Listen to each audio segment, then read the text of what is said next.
पौर्वाणिक स्वाध्याय विलयन श्रीमद् भक्ति कायु सर्गम करो।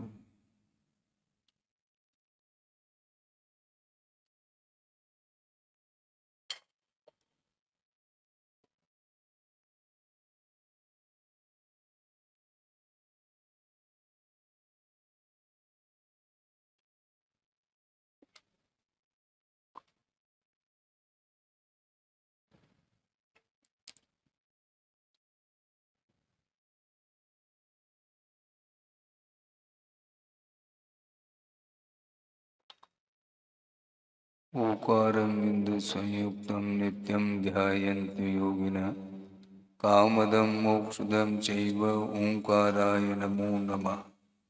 अविरल शब्द घनौघ प्रक्षालित सकल भूतल कलंका मुनिविरपार्षद तीर्था सरस्वतीर्तनोदुरितम् अज्ञानतिमिरान्धानां ज्ञानाञ्जनशलाकया चक्षुरुन्मीलितं येन तस्मै श्रीगुरुवे नमः। परम गुरुभ्यो नमः। परम्पराचार्य गुरुभ्यो नमः। सकलकलुषविध्वंसकं श्रेयसां परिवर्धकं धर्मसम्बन्धकं भव्यजीवमनप्रतिबोधकारकमिदं शास्त्रं श्री कार्तिकेयान् प्रेक्षानामधेयम्।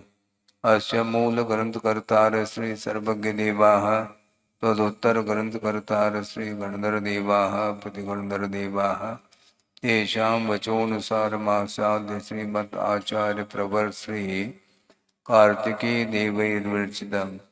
मंगलम भगवान वीरो मंगलम गौतमो वने मंगलम कुंदकुंदाद्यो जैन धर्मोस्तु मंगलम सर्वमंगलमांगल्यम सर्वकल्याणकारकं प्रधानं सर्वधर्माणां जैनं जैतिशासनम्।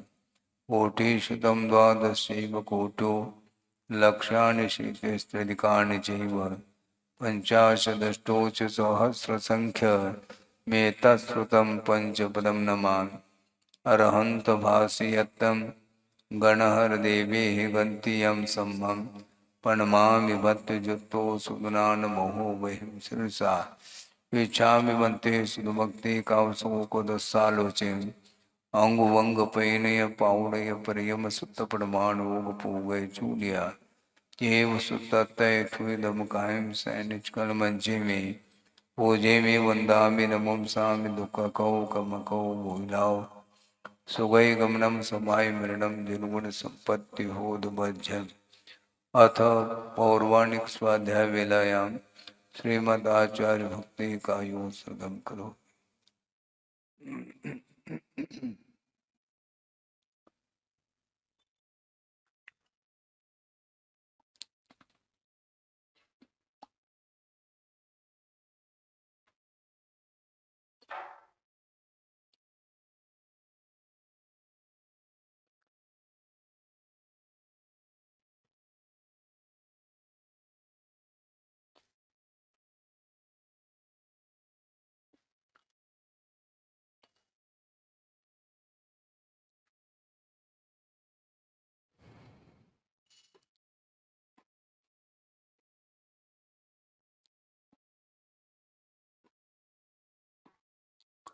श्रुतजलधिपारगेभ्य स्वपर्मत विभावना पटुमतिभ्य सुचरितपूर्णदेभ्यो नमो गुरुभ्यो गुणगुरुभ्य। छत्तीसगुण समज्ञे पंचमी आचार्य करण संदर्शे शिष्यानुग्रह कुशले धम्मायिरे सदा वंदे गुरुभक्ति संयमेन तरन्ति संसार सायरं भूतम् चुन्नन्ति अट्टकमं जन्मन मरणं न पावन्ति ये नित्यं व्रतमन्त्रहोमनिरता ध्यानाग्निहोत्राकुला षट्कर्माविरतास्तपोधनधना साधुक्रिया साधव शीलप्रावरणा गुणप्रहरणा चन्द्रार्कतेजोदिकाः मोक्षद्वारकपाटपाटनभटाः प्रीणन्तु मां साधव गुरवः पान्तु नो नित्यं ज्ञानदर्शननायकाः चारित्राणवगम्भीरा मोक्षमार्गोपदेशकाः।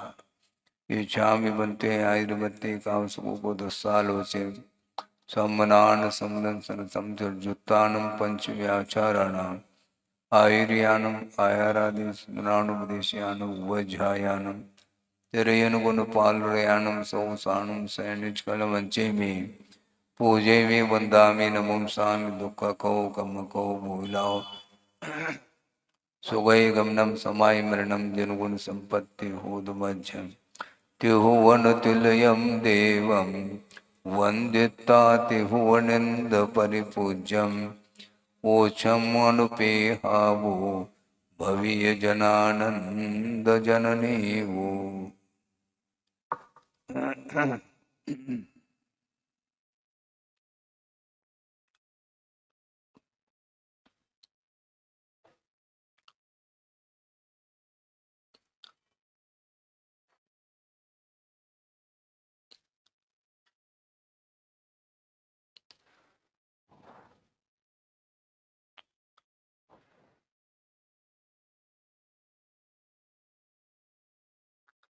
आत्मा के साथ शरीर का जो संबंध हुआ है वह अनंतकालीन संबंध है। आत्मा का स्वरूप भिन्न है, शरीर का स्वरूप भिन्न है। दोनों अपने अपने स्वरूप को लिए हुए हैं, किंतु इन 6 द्रव्यों में 2 द्रव्यों का ऐसा परिणमन है जो एक दूसरे के साथ संबंध को लेकर के उनका परिणमन होता है। धर्म द्रव्य, अधर्म द्रव्य, आकाश द्रव्य, काल द्रव्य, ये चारों द्रव्य ऐसे हैं, इनका कभी भी अन्य द्रव्यों के साथ संबंध नहीं होता। इनका परिणमन स्वाभाविक रूप से होता है, किंतु पुद्गल द्रव्य और जीव द्रव्य ये दोनों द्रव्य ऐसे हैं, ये वैभाविक रूप में भी इनका परिणमन देखने को मिलता है। और उस परिणमन के कारण ही आत्मा के साथ शरीर का अथवा इन दोनों का संबंध संश्लेष संबंध के रूप में होता है, और वह संबंध प्रत्येक जीव के साथ जुड़ा हुआ है। और ये औदारिक शरीर, वैक्रिक शरीर और आहारक शरीर ये तो बार बार प्राप्त करने में आते हैं और इनका अवसान भी होता रहता है, किंतु तेजस शरीर और कार्बन शरीर ये 2 शरीर ऐसे हैं जिनका संबंध प्रत्येक जीव के साथ संसार दशा में प्रत्येक जीव के साथ अनादिकाल से इसका संबंध देखने को मिलता है। अनादि संबंधे च और सर्वस्य इस प्रकार, और अप्रतीक आते ये ऐसे सूक्ष्म शरीर हैं कि अन्य शरीरों के अपेक्षा से अत्यंत सूक्ष्म हैं और इनका किसी भी पदार्थ के साथ व्यवधान नहीं होता। ये 3 लोक में तेजस शरीर और कार्बन शरीर जो आत्मा के साथ संबंध को लेकर के हैं, वे व्याघात को अर्थात बाधा को प्राप्त नहीं होते। वज्र पटल को भी पार करके जाने की क्षमता इनके अंदर है। और ऐसी शक्ति है कार्मिक शक्ति, जिस शक्ति के कारण ही आत्मा के पास अनंत शक्ति होते हुए भी वह शक्ति काम नहीं कर रही। स्वयं कार्तिकेय स्वामी आगे उल्लेख करेंगे कि ऐसी कोई अपूर्व शक्ति है कर्म में, जिसके कारण आत्मा का जो केवल ज्ञान, जो स्वाभाविक ज्ञान है, वह इसके कारण समाप्त हुआ है, ऐसा कहा जा रहा है। समाप्त होने का अर्थ इतना ही लेना है, अत्यंता भाव को लेकर के नहीं कहना चाहते हैं, किंतु उसके ऊपर जो आवरण आया है, ऐसा आवरण आया है, अभी तक वह आवरण जो आवृत हुआ है केवल ज्ञान, वह आजकल नहीं हुआ, वह अनंत काल से का अर्थ पहले से ही वह आवृत है। वह आवरण हट नहीं पा रहा है। और वह केवल ज्ञान जो आवरण को लेकर के है, उसका आवरण तभी हटेगा जब मोहनी कर्म का आप क्षय कर लोगे। केवल ज्ञान की उत्पत्ति मोहनी कर्म के क्षय के बिना संभव नहीं है। और मोहनी कर्म के कारण ही ये बार बार शरीर मिलता है और पुनः अवसान को प्राप्त होता है। उसी बात को लेकर के यहाँ पर चर्चा कर रहे हैं। जब यह शरीर ही आत्मा से भिन्न है, तो अन्य जितने भी लोग हैं उनका हमारे साथ क्या संबंध है, क्या तालमेल है? कुछ भी नहीं है। 2 दिन इसके ऊपर चर्चा की है। और यहाँ पर दूसरी कारिका आ रही है, उसके विषय को लेकर के यहाँ पर शरीर की क्या स्थिति है उसको लेकर के चर्चा कर रहे हैं। अइलालिलो देहो नान स्वयं देहि विविह भक्ति क्षणमित्तेन विविहड़ये जल भरिवो आम घड़वो व अति लालित अपि देह। शरीर का पालन पोषण संसारी प्राणी ने किया और अनंत काल से इसको नवनवीन शरीर प्राप्त हो रहा है और उसका लालन पालन यह करता है। किसके द्वारा? अनेक प्रकार के सुगंधित द्रव्यों के माध्यम से, स्नान आदि के माध्यम से इसको सुरक्षित रखने का भाव रखता है और अनेक प्रकार के भोजन पान आदि के माध्यम से भी इसका पोषण करना चाहता है। किसका पोषण कर रहा है? आत्मा का। आत्मा का तो पोषण नहीं हो सकता, शरीर का पोषण करता है। और इसके उपरांत भी आचार्य कहते हैं ये क्षण मात्र में ही बिखरने वाला है। किस प्रकार? जल भरिवो आम घड़वो व, ऐसा कहा। जल से भरा हुआ एक कच्चा घड़ा है, पका हुआ नहीं है, अभी उसको पकाया नहीं गया है।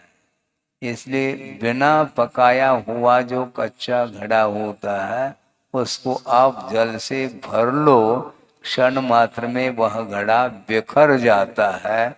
उसी प्रकार क्षण मात्र में ही यह शरीर बिखरने वाला है।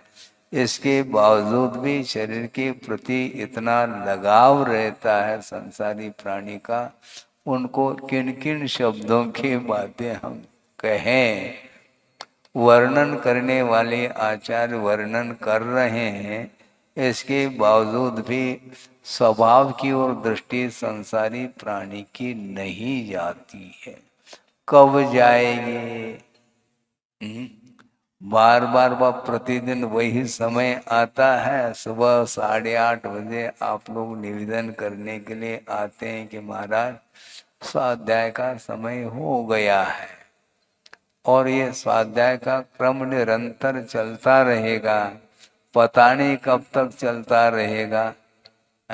शरीर समाप्त हो जाता है, दूसरा शरीर मिल जाता है, पुनः वापस वही इसका क्रम चालू हो जाता है।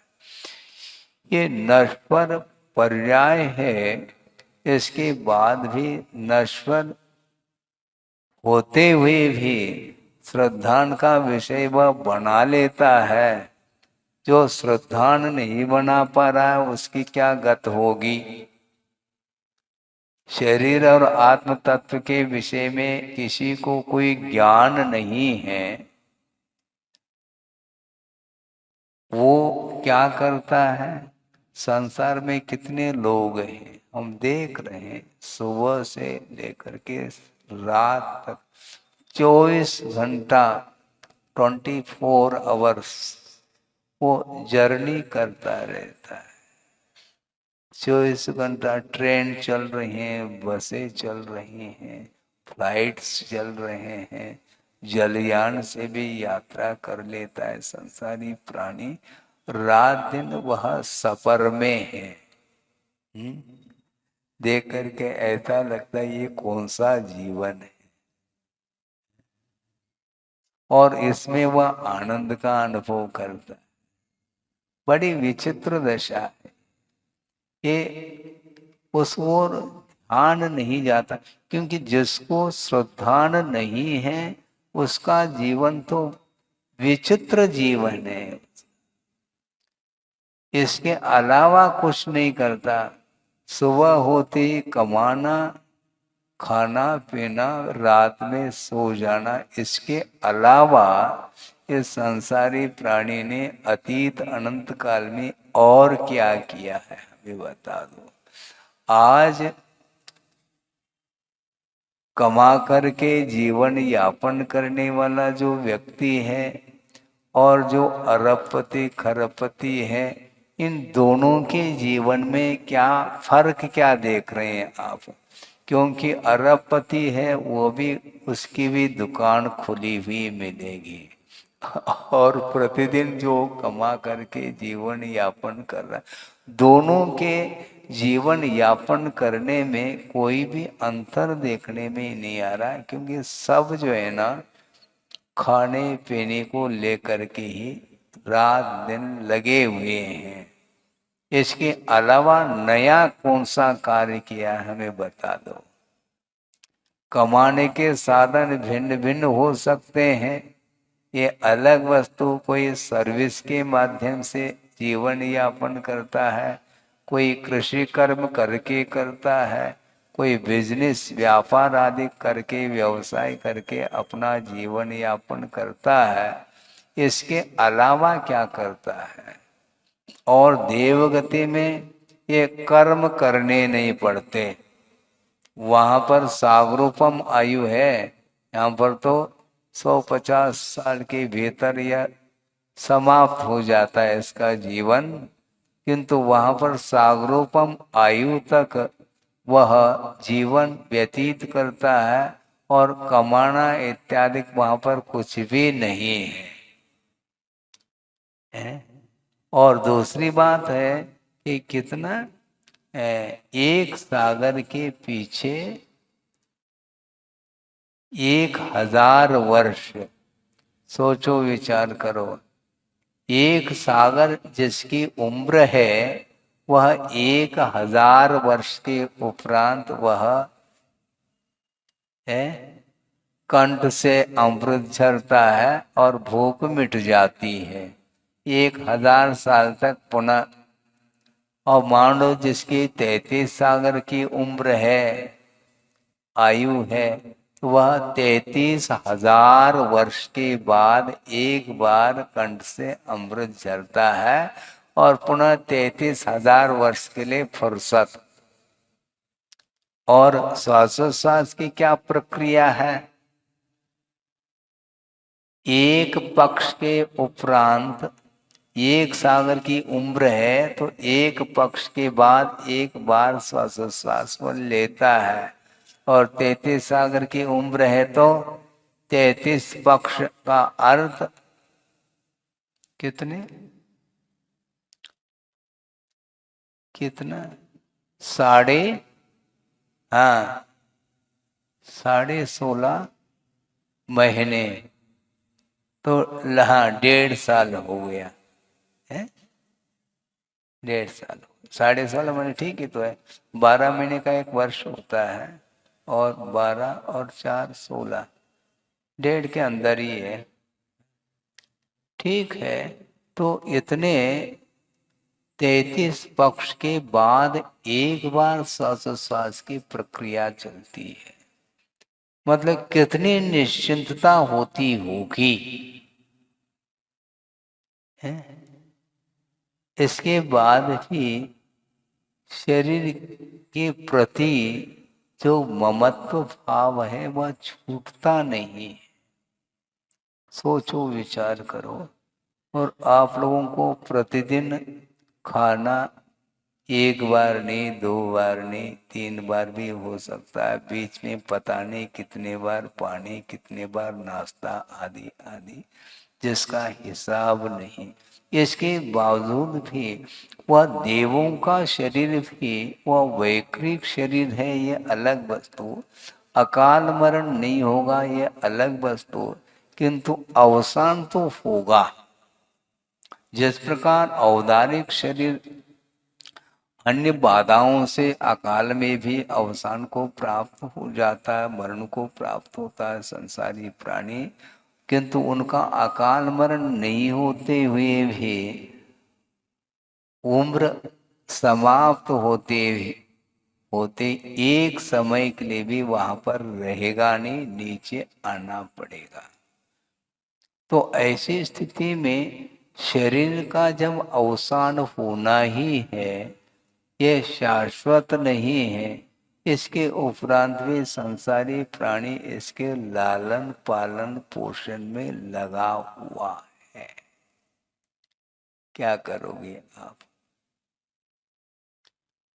और शरीर के प्रति मोह ममत्व भाव होने के कारण ही इसके संपोषण के लिए वह रात दिन मेहनत कर रहा है। उसके बाद क्या कर लोगे मेहनत करके? है? अंत होना है क्या? नहीं, मरा तो होना तो है, फिर तो क्यों लगा रहे हो? जब शरीर ही मिटने वाला है, फिर ये मेरा परिवार है, बंधुजन है, इस प्रकार उनके साथ ममत्व, और ये सब क्या है? ये समझने के उपरांत भी इसकी वृत्ति सुधरती नहीं है। कौन सुधार सकते हैं?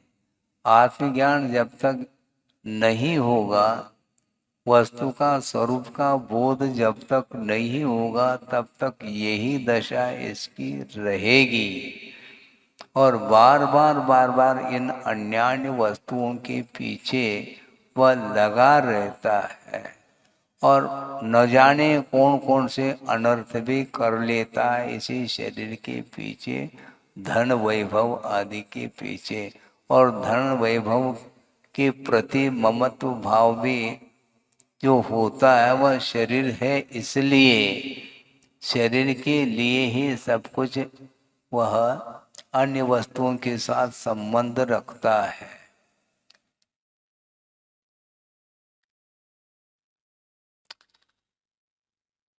चेतन के ऊपर जड़ का प्रभाव है। जड़ का जड़ के ऊपर कोई प्रभाव नहीं होता है।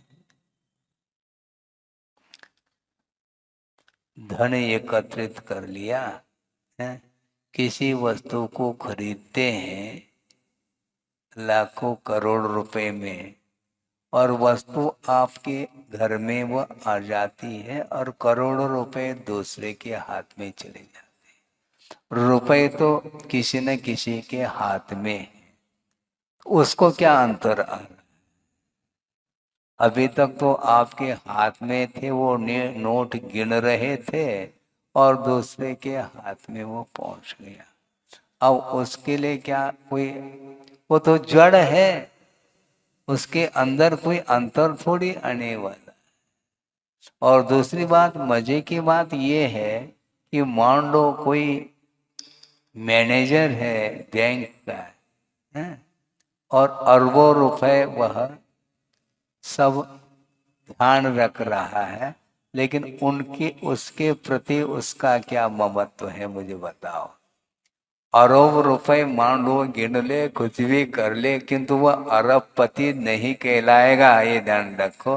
क्योंकि उसके लिए जो पे मिल रहा है, जितना मिल रहा है उतना ही है। मान लो 50,000 मिल रहा है तो 50,000 ही है। हाँ, उतने का ही स्वामी है, किंतु वह गिन रहा है अरब रुपए। ऐसा लगता है कि वो उसका कोई स्वामी हो, स्वामी नहीं है। इसलिए उसको कोई भी आनंद नहीं आता, जितना मिलता है उसी में आनंद आता है। बड़ी विचित्र दशा है कि परिग्रह का जो प्रभाव है वो अलग ही ढंग का होता है, कि स्वामित्व का अलग रस आता है। पांच इंद्रियों के माध्यम से विषयों का उपभोग करना अलग वस्तु, और स्वामित्व का एक संबंध और जुड़ जाता है, उसका एक रस अलग ही आता है। आप मकान में, बिल्डिंग में रह रहे हैं, किंतु आपको आनंद नहीं आ रहा है। क्यों? किराए का है मकान। हो गया। और किराए का मकान है तो नींद आती क्या नहीं आती उसमें? है किराए का है महाराज, तो अब नई बिल्डिंग खरीदना है। अच्छा, वो क्या वो बिल्डिंग जो है ना, उसमें आपकी सुरक्षा नहीं होती क्या? वो बारिश के दिन में क्या टप टप कर रहा है क्या? नहीं, पक्का बिल्डिंग है, मतलब पक्की है। इसके बाद में वो दूसरे की है। समस्या यहाँ आ गई। अपने और पराये, ये दोनों को लेकर के संघर्ष है। एक व्यक्ति है, परिवार है समझ लो, और बंटवारा हो गया है, और जो बिल्डिंग है उसमें बीच में एक दीवार खड़ी कर दी। ठीक है, दो परिवार हो गए, सेपरेट रहने लगे। ठीक है, और दीवार में एक खिड़की भी है ताकि वेंटिलेशन बना रहे। ठीक। अब दीवार के बाजू में एक परिवार है और उन्हीं का परिवार जो सेपरेट रहे, दो परिवार डिवाइड। अब एक व्यक्ति ने मान लो रेडियो खरीद ली। ठीक है, और संगीत वह सुनता है प्रतिदिन, और दूसरा भी सुन रहा है फ्री में। है बिल्कुल फ्री में सुन रहा है प्रतिदिन, लेकिन उसको आनंद आ रहा है क्या? नहीं। वैसे आनंद आ सकता है, किंतु वह सोचता है कि मुझे भी खरीदना है। अब खरीद करके करोगे क्या? वही गीत सुनोगे जो पहले सुन रहे थे, लेकिन एक मानसिकता, मेंटलिटी है कि ये मुझे भी खरीदना है, यानी उसके प्रति उसका स्वामित्व लगा हुआ है, क्योंकि वो रेडियो उसका है, मेरा थोड़ी है, और मुझे खरीदना है। वो खरीदता, खरीद करके क्या किया उसने? वही तो सुन रहा है, तो केवल मतलब सुनने में भी इंद्रिय का विषय बन रहा है, उसमें संतुष्टि नहीं, स्वामित्व में एक अलग संतुष्टि आती है। इसी को बोलते हैं मूर्छा, आसक्ति, स्वामित्व बुद्धि। इसी प्रकार जो है कार खरीदना है, सरकारी बस में नहीं, हमारी बस की बात नहीं, बस में बैठने की हमारी बस की बात नहीं, हमें तो बिल्कुल। और एक परिवार में मान लो चार हैं भाई, किंतु अलग अलग कार, चारों मिल करके ज्वाइंट फैमिली है, फिर भी एक कार में बैठ सकते हैं चार व्यक्ति, लेकिन नहीं, अलग अलग सेपरेट सेपरेट चाहिए। है, होता है क्या? नहीं हो रहा। टू व्हीलर अलग है, फोर व्हीलर अलग है, सब अलग।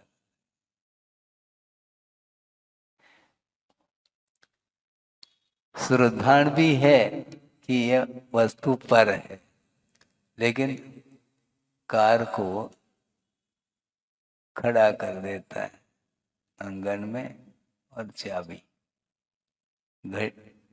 कार पर है क्या नहीं है? ये शरीर ही जब पर है तो कार तुम्हारी कैसे हो सकती है?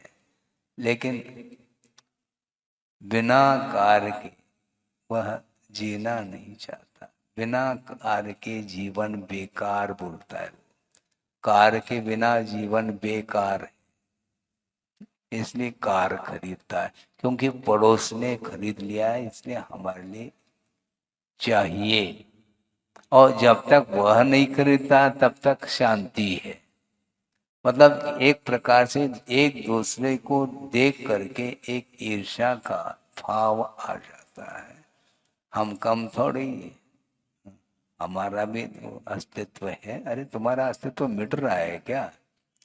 कार का अस्तित्व मिट सकता है, शरीर का अस्तित्व मिट सकता है, आत्मा अविनश्वर है, जीव अविनश्वर है, किंतु उस ओर ध्यान जाता ही नहीं।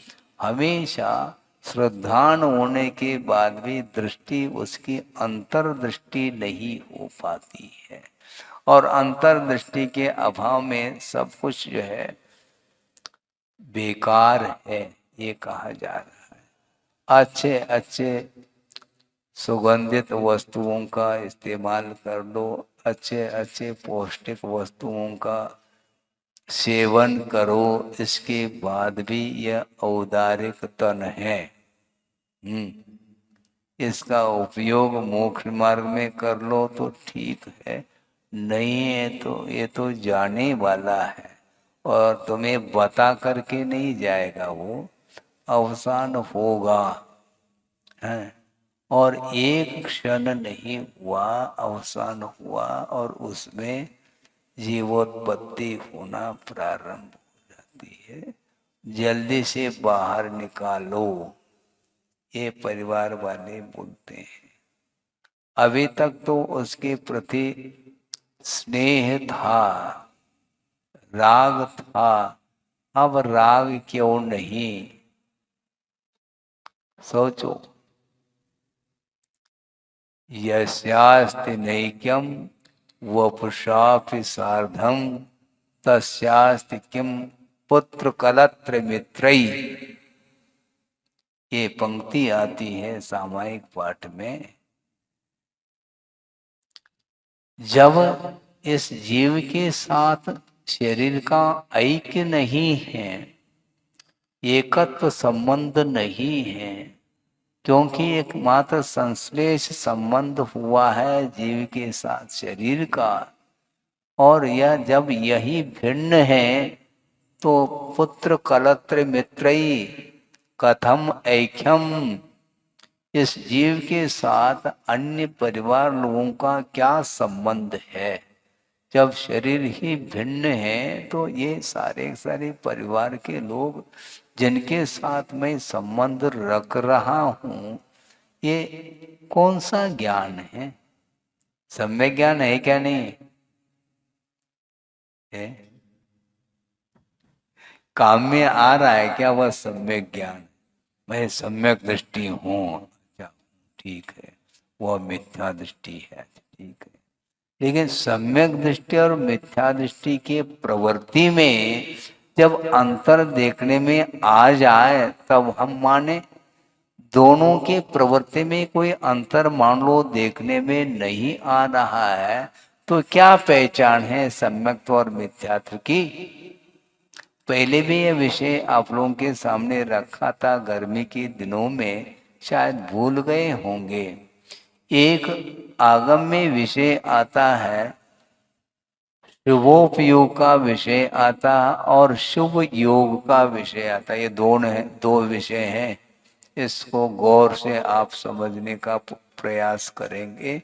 शुभ योग अलग है और शुभोपयोग अलग है। महाराज शुभ योग किसको बोलते हैं? योग का अर्थ पहले समझ लेते हैं अपन। योग किसको बोलते हैं? संयोग वियोग इसको नहीं बोल रहे हैं। योग का अर्थ अलग है कि आत्म प्रदेशों में जो स्पंदन होता है, वाइब्रेशन होता है, उसका नाम योग है। जो कि निमित्त भेदात त्रिधा भवति। निमित्त के भेद से योग के 3 भेद हो जाते हैं, मन वचन और काय की अपेक्षा। अर्थात काय वांग मनः कर्म योगः, ये सूत्र आता है। कर्म का अर्थ यहाँ पर ज्ञानावरणादि कर्म नहीं लिया है, किंतु मन वचन काय की चेष्टा का नाम कर्म है। तो मन वचन काय के चेष्टा के माध्यम से आत्म प्रदेशों में जो स्पंदन होता है उसका नाम योग है। जिस स्पंदन के योग के माध्यम से कर्म का आश्रय होता है, ऐसा आगम का उल्लेख है। और वह योग 2 तरह का होता है, एक अशुभ योग और एक शुभ योग। अशुभ योग के माध्यम से पाप का आश्रय होता है और शुभ योग के माध्यम से पुण्य का आश्रय होता है। अब सोचो, ये कषाय के साथ संबंध रखने वाली जो योग की प्रवृत्ति है, जिसको लेशा कहा है, हम धीरे धीरे उस विषय को आपके सामने रखना चाहते हैं, क्योंकि शुभोपयोग होते हुए भी अशुभ लेशाएं रह सकती हैं, अशुभ योग हो सकता है और शुभ योग के अभाव में, शुभोपयोग के अभाव में शुभ योग भी रह सकता है। इसलिए शुभोपयोग और शुभ योग में अंतर अपने को देखने में नहीं आ पा रहा है, उसको समझना है। वस्तुतः मन वचन काय की चेष्टा शुभात्मक होते हुए भी उसका उपयोग अशुभ रह सकता है। महाराज क्लियर कर दो आप, हमें समझ में बात नहीं आ रही है। हम बता रहे हैं कि शुभोपयोग किसको बोलते हैं। शुभोपयोग उसको बोलते हैं सम्यक दर्शन के जो प्रतिपक्षी कर्म हैं, जन कर्म के उदय से सम्यक दर्शन का घात होता है, उन प्रकृतियों का क्षय क्षोभशम उपशम जब हो जाता है, अर्थात सीधा सीधा अर्थ यह है सम्यक दर्शन के सद्भाव में शुभोपयोग होता है और सम्यक दर्शन के अभाव में अशुभोपयोग होता है, ये इसका तात्पर्य है। अब सोचो, सम्यक दर्शन के साथ शुभोपयोग है, किंतु जो योग की प्रवृत्ति है वह अशुभ भी हो सकती है। कृष्ण नील कापोत लेशाएं भी पाई जाती हैं सम्यक दृष्टि के लिए, और मिथ्या दृष्टि के पास भी शुभ लेशाएं शुभ योग हो सकता है। इसलिए योग और उपयोग का परस्पर में कोई भी तालमेल नहीं है। इसलिए कहा जा रहा है कि देवगति में प्रत्येक देवों के लिए और देवांगनाओं के लिए भी शुभ लेशाएं पाई जाती हैं, अशुभ लेशा नहीं। चाहे वह देव मिथ्या दृष्टि हो अथवा सम्यक दृष्टि हो, उनके पास शुभ लेशाएं पाई जाती हैं। और नरकों में चाहे सम्यक दृष्टि नार की हो चाहे मिथ्या दृष्टि नार की हो, लेशा अशुभ ही होती हैं। इसलिए संवर जो होता है, कर्म का आश्रय जो रुकता है, वह शुभोपयोग के कारण रुकता है, शुभ योग के कारण नहीं।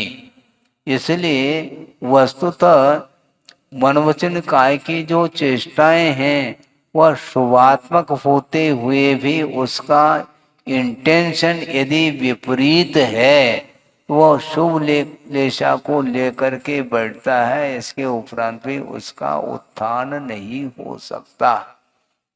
एक विषय आपके सामने रख रहा हूं, सिद्धांत का विषय है।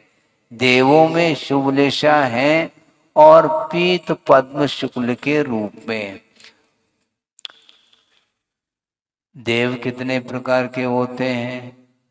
4 प्रकार के हैं, भवनवासी, व्यंतर, ज्योतिष्क और वैमानिक। अब भवनात्रिक के जो देव हैं उनके पास पीतलेशा हो सकती है, होती है। और पीतलेशा की सीमा कहां तक है? कहां तक है? जघन्य उत्कृष्ट की बात नहीं, सीमा कहां तक है?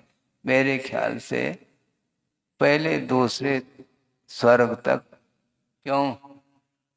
हाँ, सामान्य रूप से मुख्यता के अपेक्षा से पहले दूसरे स्वर्ग तक पीतलेशा पाई जाती है। आगे भी हो सकते हैं, किंतु उसके मुख्य रूप से ठीक है। क्योंकि एक सूत्र भी आता है, पीत पद्म शुक्ल लेशा द्वित्री शेषेशु। तो पीतलेशा 2 युगल तक, सौधर्म ऐशान शांत कुमार महेंद्र, है ना, 2 युगल तक पीतलेशा। ठीक है। अब सोचो विचार करो, विचित्र कैसी परिणति है लेशा की कि सौधर्म ऐशान स्वर्ग के जो देव हैं वे पीतलेशा के साथ उनका जीवन चल रहा है। इसके बाद भी मिथ्यात्व कर्म के उदय में पीतलेशा जब तीव्रता को प्राप्त होती है तो उसके माध्यम से एक इंद्रिय का भी वह आश्रव कर लेता है। गाड़ी रिवर्स हो रही है। सुन रहे हैं क्या? नहीं कुछ है विषय तो रखो कम से कम। आप ही तो कहते हैं जिज्ञासा रखो, तो आप ही तो रखो कम से कम। कौन सी क्या जिज्ञासा, बोलो।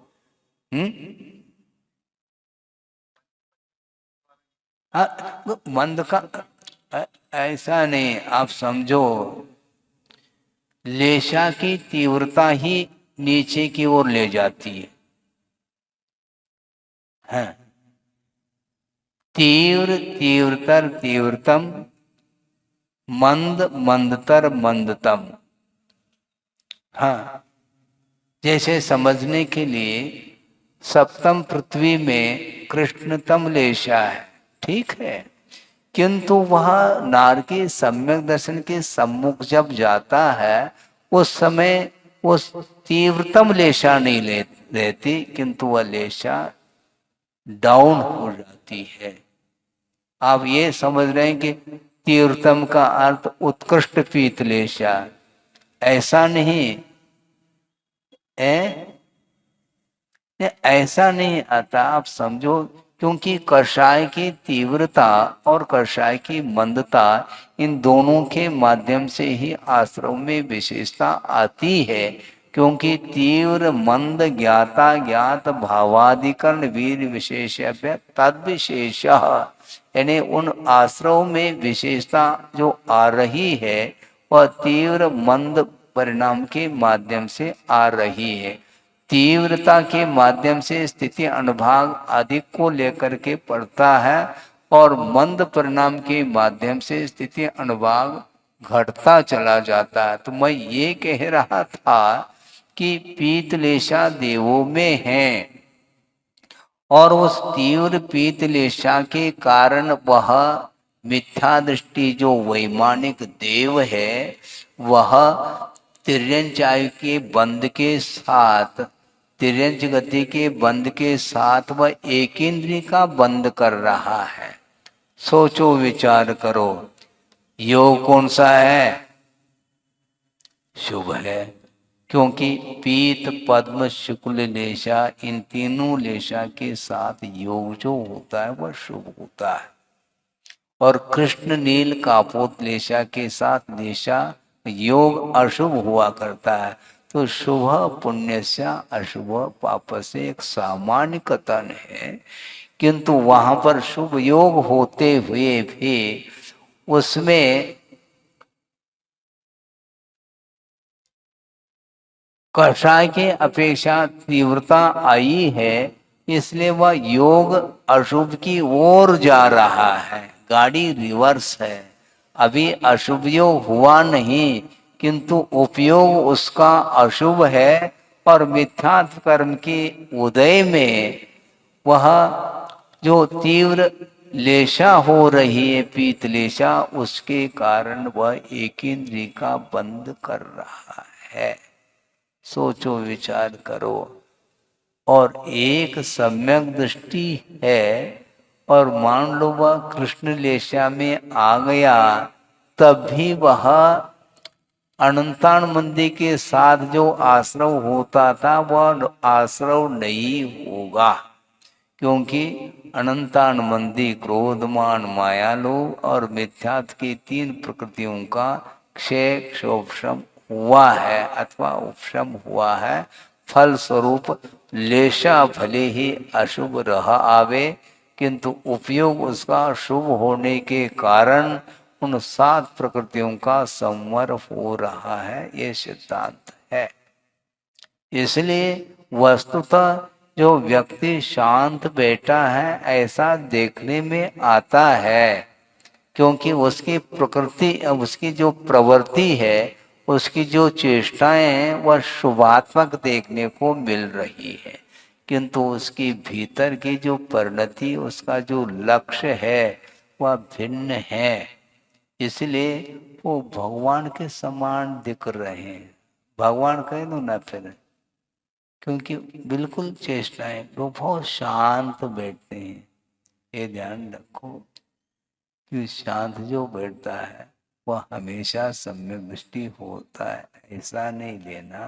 क्योंकि स्वभाव मार्दवंच, स्वभाव से जो मृदुता रखता है वह भी मनुष्य का बंध कर सकता है।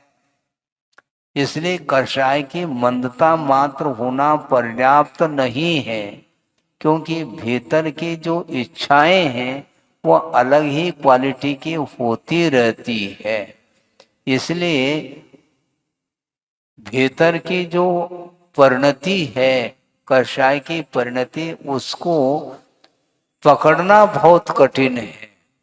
वह मंद परिणाम इसलिए कर रहा है क्योंकि उसके माध्यम से वह कुछ अच्छी क्वालिटी की सामग्री एकत्रित करना चाह रहा है। वह पुण्य का बंद करना चाह रहा है, क्योंकि पुण्य के उदय में जो सामग्री मिलती है वह पाप कर्म के उदय में वह भोग्य सामग्री नहीं मिल सकती। इस विश्वास के साथ उसने कषाय को बंद किया है, इसलिए वह ऊपर जा रहा है।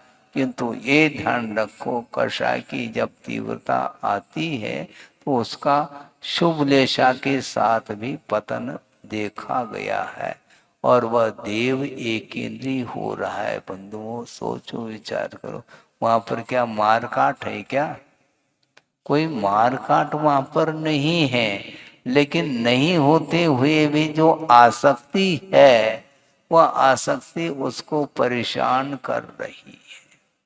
ये लोभ का तासिर है। कोई क्रोध करता है तो व्यक्ति बोल देता, महाराज ये कितने कषाय करते हैं। अच्छा, लोभ को कषाय नहीं मानते हैं आप? नहीं, लोभ को कषाय नहीं मानते हैं क्या? बल्कि क्रोध जो करता है वह उतना घातक नहीं है। इसका अर्थ में क्रोध का समर्थन कर रहा हूं ऐसा नहीं, किंतु जो क्रोध बिल्कुल नहीं कर रहा है, किंतु वह महान कषाई सिद्ध हो सकता है। क्योंकि क्रोध करेंगे दुकान नहीं चलेगी, ग्राहक लौटेंगे। तो अब क्या करें? ग्राहक को पटाना है, लौटाना नहीं। उसको पटाना है तो भैया क्रोध मत करो, हाँ, क्रोध को पी जाओ, हाँ, मान सम्मान को भी पी जाओ, हमें कोई आवश्यकता नहीं, मान से पेट थोड़ी भरने वाला है। और वह छोटा भी लड़का आता है तो दद्दा बोलता है, वो क्यों? लौट ना जाए। ये लोभ वृत्ति है, लोभ की तासीर है। वह देखने में तो वह कषाय कर रहा है यह मालूम नहीं पड़ेगा, क्योंकि व्यवहार में क्रोध को ही प्रमुखता दी गई है। किंतु लोभ जो है ना पाप का बाप है, ऐसा कहा है? लोभ क्रोध नहीं है इसलिए आपको निष्कषाय बोल दे, संभव नहीं है। हाँ, क्योंकि क्रोध के माध्यम से किसी वस्तु को वह किसी वस्तु के साथ अधिकार प्राप्त करना चाहता है मान लो, किंतु क्रोध से काम नहीं चल रहा है तो क्या करेंगे? क्योंकि क्रोध करने से लाभ नहीं, क्योंकि वह सामने वाला भी बलवान है, उसके सामने क्रोध करने से फायदा क्या है? क्योंकि वह सवई है, हम फेल हो जाएंगे। तो अब क्या करें? क्रोध नहीं करना, अब षड्यंत्र। हाँ, एक यंत्र से काम नहीं चलेगा, षड्यंत्र है। वो क्या करता है? वो माया का आलम्बन लेता है और उस माया जाल में वो उस व्यक्ति को जो लौट रहा है उसको बुला लेता है। तो ये कषाय की तीव्रता और बढ़ रही है वस्तुतः। और माया का आलम्बन लेता क्यों? क्योंकि लोभ सता रहा है। जिसके अंदर तिल तुष मात्र भी लोभ नहीं है, वह माया का आलम्बन क्यों ले? संभव नहीं। छोटा बालक है, उसके अंदर माया नहीं, क्योंकि उसके अंदर माया का प्रभाव नहीं। माया अर्थात पैसे का कोई प्रभाव नहीं, वह जानता ही नहीं पैसा क्या। उसके हाथ में 100 का नोट दे दोगे वो फाड़ देगा, वह जानता नहीं है। किंतु उसके अंदर माया है क्या? नहीं, कुछ भी नहीं। क्योंकि जो भीतर परिणाम उसके अंदर उत्पन्न हो रहे हैं वही ज्यों के त्यों परिणाम बाहर आ रहे हैं। उसके अंदर घुमाव फिराव वक्रता संभव नहीं है। और धीरे धीरे धीरे जैसे जैसे शरीर बड़ा होता चला जाता है तो कषाय भी बड़ी होती चली जाती है। शरीर का ग्रोथ हो गया है तो कषाय भी उतनी मात्रा में वह बढ़ती चली जाती है।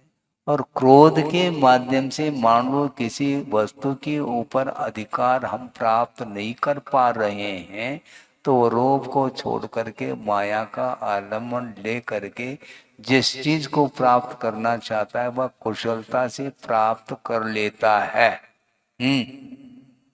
यानी कुटिलता में कुशलता, सरलता में नहीं। कौटिल्य कुशलम, कुटिलता में वह कुशल है, सरलता में कुशल होना चाहिए नहीं।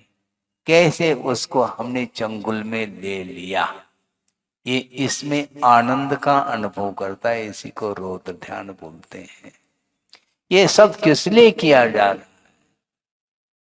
केवल धन पैसा, और वह भी किसके लिए? शरीर है, केंद्र में शरीर है और शरीर के पीछे ये सारे सारे कषाय उत्पन्न हो रही है। और वह कषाय की तीव्रता के कारण वह एक इंद्रिय का बंद कर रहा है और वह एक देव पर्याय को प्राप्त हो करके भी उसका इस ढंग से पतन हो रहा है। इसलिए उत्थान और पतन जो होगा वह अपने कषायों के ऊपर ही निर्धारित है। इसलिए मंदतम कषाय बनाना ही एकमात्र पर्याप्त नहीं, किंतु कषाय का अभाव करने के लिए आचार्य कह रहे हैं वह बारूद है, ध्यान रखो। हाँ, मंद करने से काम नहीं चलेगा। दीपक जल रहा है मंद गति से, बहुत मद्दा हो गया, बिल्कुल नीला नीला नीला, ऐसा लगता है कि बुझ जाएगा। तो कैसे बुझेगा? थोड़ा सा यूं तेज कर लिया तो पुनः पूर्वत वह जलता चला जाता है।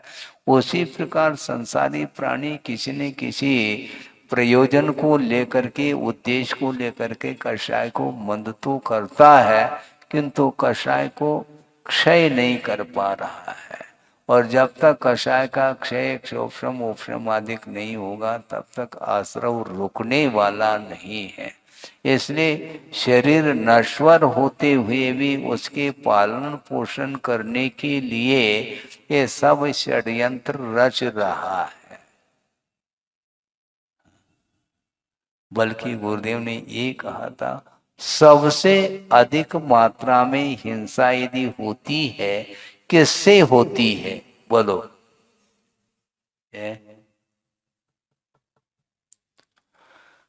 अनावश्यक वित्त के संग्रह से, अनावश्यक परिग्रह के संकलन के माध्यम से सबसे अधिक मात्रा में हिंसा होती है। अननेसेसरी, कोई आवश्यकता नहीं है फिर भी वह आने दो, इन किन प्रकार से आने दो। धन, उसकी क्या उपयोगिता है?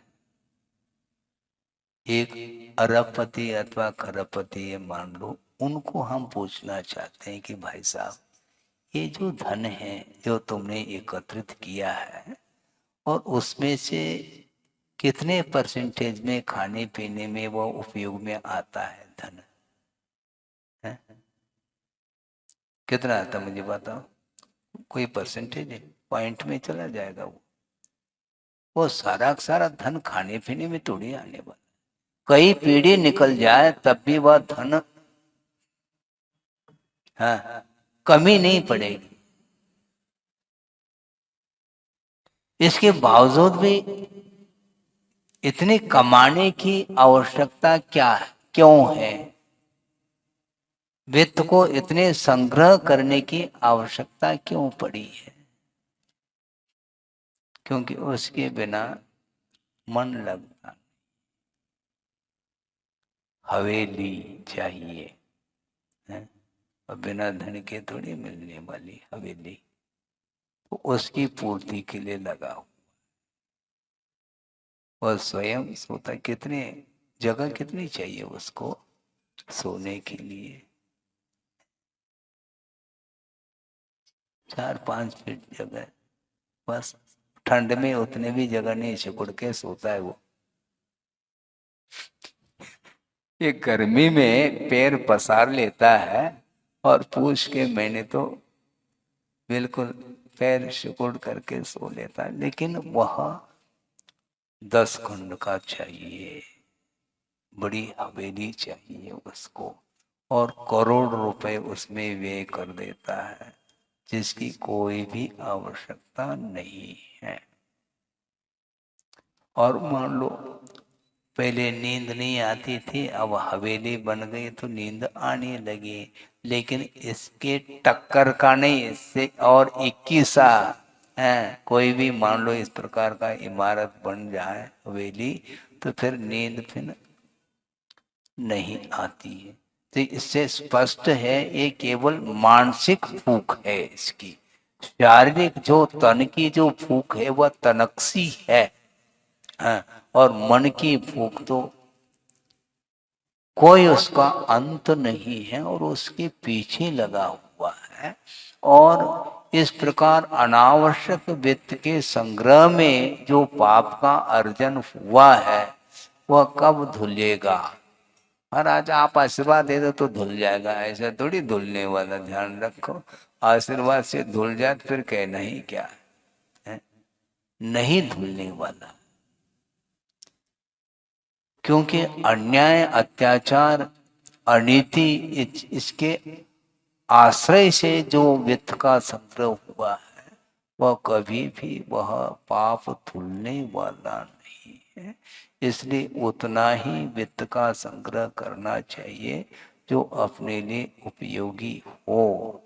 और मान लो कोई व्यापार आप कर रहे हैं, उसमें सहजता से मान लो आमदनी हो भी रही है, तो भी परसेंटेज के रूप में आप यदि पाप को धोना चाहो तो उसको धार्मिक क्षेत्र में उसका सदुपयोग करते हैं तो निश्चित रूप से वह पाप धुल सकता है।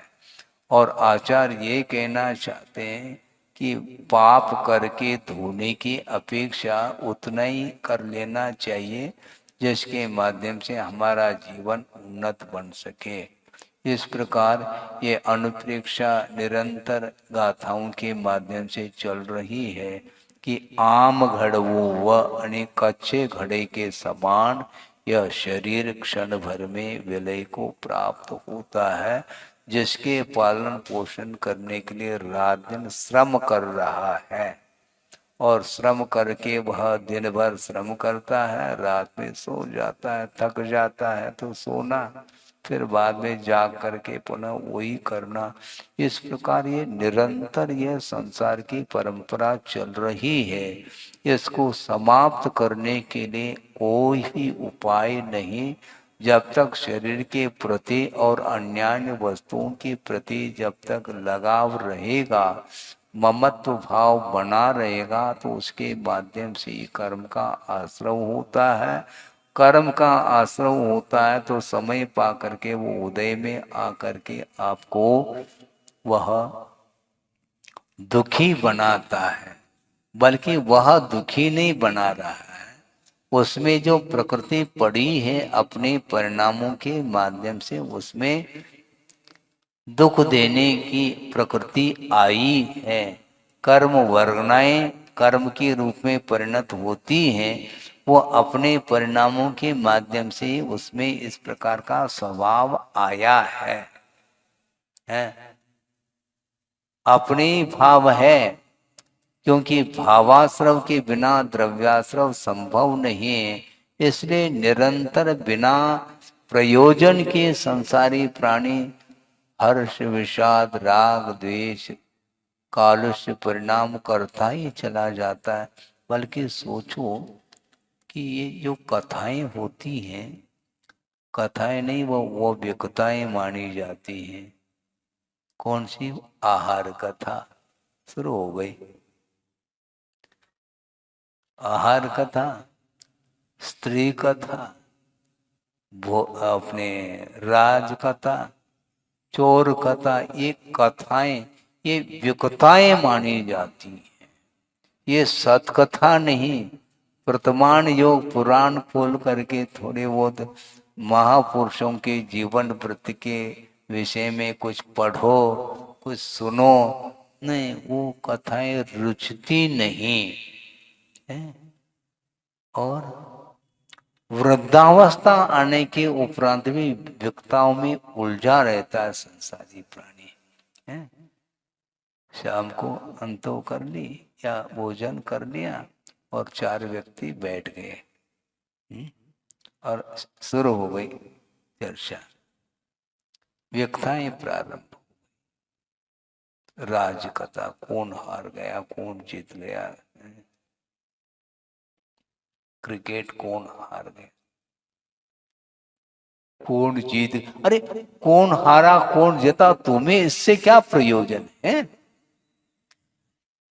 वह क्रिकेट खेल नहीं रहा है, किंतु जो खेलने वाले हैं उसको वह देख रहा है कि कौन हार रहा है, पक्ष ले लेता है। जो जीतने की उम्मीद है उसका पक्ष लेता है, और जीत गया तो ऐसा लगता है कि मैं ही जीत गया हूं। और मान लो संयोग से वो हार गया तो हार्ट अटैक की नौबत आ सकती है, जैसे स्वयं ही हार गया वो। ये सब क्या है? ये व्यक्ताएं ने इन कथाओं से कौन सा प्रयोजन सिद्ध हो रहा है? अच्छा, दूसरी बात, मान लो खेल खेलने में हार जीत में आनंद आता है, कोई बात नहीं, अपने आंगन में खेलो ना, नहीं मजा नहीं आता। हाँ, हम भारतीय हैं, हम खेलेंगे किससे? ऑस्ट्रेलिया से खेलेंगे, उनको हराएंगे। मतलब हराने में ही आनंद आता है, तो आंगन में हराओ ना एक दूसरे को, नहीं उसमें आनंद नहीं आता, क्योंकि प्रसिद्धि पाना है। तो आंगन में खेलने से थोड़ी पेपर न्यूज में आएगा वो विषय है। तो उनको हरा दिया, अच्छा कमाल कर दिया इसने, अच्छा क्या कर लिया, क्या पेट भर गया क्या, है? किया क्या, इन विषयों में उसको आनंद आ रहा है, कुछ भी नहीं, नथिंग, कुछ है ही नहीं उसमें, लेकिन उसमें समय वहां पास करता रहता है, टाइम पास है। इसलिए वह फेल है, अनंत काल से टाइम पास करता आया है, इसलिए वह फेल हुआ है मोक्ष मार्ग में। सोचो विचार करो, आपका समय हो रहा है, ये होता ही जाएगा, लेकिन ये ध्यान रखो टाइम पास करने के लिए हम बैठे नहीं। हमें तो धर्म ध्यान करना है और कर्म को ही पास करना है। कर्म का क्षय हो जाए, इस उद्देश्य को लेकर के ही जिनवाणी का श्रवण और स्वाध्याय अधिक किया जाता है। बाकी संसार का स्वरूप तो एक बार देख लो, स्वरूप को पढ़ो, दो बार पढ़ो, कोई प्रयोजन नहीं। एक बार स्वरूप देखने में आ जाए तो उससे ऊपर उठने का भाव होना चाहिए। इसलिए शरीर के प्रति जो लगाव है उसको कम करो और शरीर के पोषण के लिए सुगंधित वस्तुओं का प्रयोग करता है। उससे क्या होना है? ज्यादा से ज्यादा कैमरे के माध्यम से आप फोटो उतार सकते हैं, ठीक है ना, लेकिन अंदर का जो मसाला है वो बाहर आ जाए तो है, फिर क्या करोगे? है? बड़ी विचित्र दशा। जो अंदर है ये व्यवस्थित जो है ना, ये चर्म यानी चमड़ी, उससे वह आवरणित है भीतर का माल। इसलिए देखो चमक, देखो वो कहता चमक दमक, अरे छोड़ो, भीतर दृष्टिपात तो करो। जब वह खाया हुआ अन्न जब पच करके निष्कासित होता है, उस ओर कोई देखना नहीं चाहता, इतना वह परिणाम वस्तु का इस ढंग से हो जाता है। इसलिए वह भीतर है, इसके बाद भी उस ओर ध्यान नहीं जा रहा, और फिर भी पर्सनालिटी की ओर ध्यान जाता है। मेरा हेल्थ देखो, हेल्थ और वेल्थ इसमें रंगा हुआ है, इससे ज्यादा क्या कर रहा है? ये ध्यान रखो कि तीर्थंकरों का भी शरीर क्यों न हो, वह भी नष्ट होने वाला। जिस समय उनको निर्वाण की प्राप्ति होती है, उसी समय वह शरीर कपूर की भांति वह उड़ जाता है, बचेगा कुछ नहीं, केवल नख और केश बचते हैं, ऐसा आगम में आता है। जिसको लेकर के दुनिया आकर्षित हो रही थी उनके शरीर को देख करके, लेकिन क्षण भर में वह भी समाप्त हो जाता, बचने वाला कुछ भी नहीं। तो शाश्वत क्या है? तो शाश्वत आत्म तत्व है, और उसको परमात्म तत्व के रूप में उसको ढालना है। तो वह परमात्म तत्व के माध्यम से जो अनंत सुख का अनुभव होता है, शांति मिलती है, उसको आगम के माध्यम से पढ़ करके श्रद्धा का विषय बना करके अन्य जितने भी बाहरी वस्तु हैं शरीर आदि, उनके प्रति वैराग्य या उनके प्रति आसक्ति का अभाव या कम करते हुए चलेंगे तो निश्चित रूप से आगे हमारा उद्धार हो सकता है, भविष्य सुधर सकता है, भविष्य उज्जवल हो सकता है। किंतु वह भविष्य उज्जवल जो होता है वह वर्तमान जीवन के ऊपर ही निर्धारित है। जिसका वर्तमान जीवन उज्जवल होता चला जा रहा है तो उसका भविष्य भी निश्चित रूप से उज्जवल होगा। उसके माध्यम से ही हम आत्मा का दर्शन कर सकते हैं। इस उद्देश्य को लेकर के हमें स्वाध्याय अधिक करना चाहिए, जिसके माध्यम से कर्मों की निर्जरा अधिक हो सके। बोधि समाधि परिणाम शुद्धि स्वात्मोपलब्धि शिव सौख्य सिद्धि चिंतामणिम चिंतित वस्तुदाने त्वाम वंदमानस्य ममास्तु देवी। परम पूजाचार्य गुरुवर श्री विद्यासागर जी महाराज की जय। बोलिए आचार्य भगवंत गुरुदेव श्री 108 समय सागर जी महामुनि राज्य की। अभी आप सभी लोग अपने स्थान पर ही